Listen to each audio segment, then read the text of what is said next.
tawagan naman natin si Alan Gatus ng DCWB.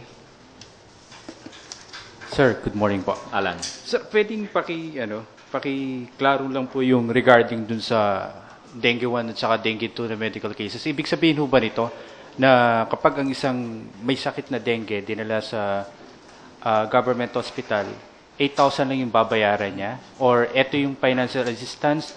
O kahit pumunta siya sa private hospital,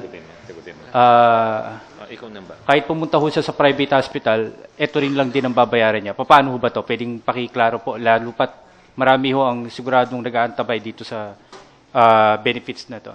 Okay, Alan, bigyan ko ng pagkakataon ang ating Executive Vice President, Attorney Alan Padilla, to answer that question. Magandang umaga po.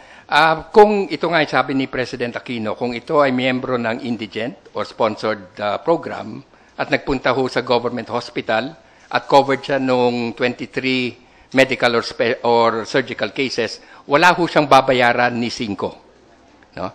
Ito hong case rate, ito ho ang babayaran ng PhilHealth, no, bibigay sa hospital that will handle also both, kasama dyan yung professional fee ng mga doktor.